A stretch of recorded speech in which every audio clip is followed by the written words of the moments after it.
Hey guys, I got my trains going again, but this time I'm recording both on my old phone and this phone.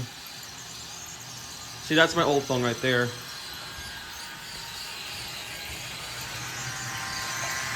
Right there, and you can.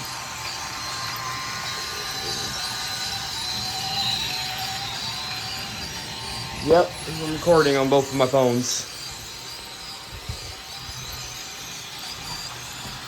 Oh.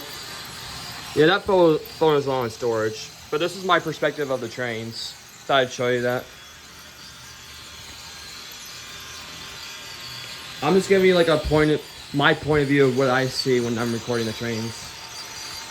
Because usually I'm just wandering around fixing stuff.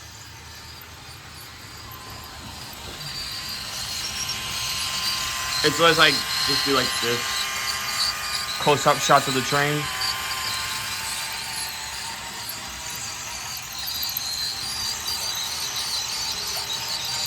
That's the train I'm talking about that has the rubber covering.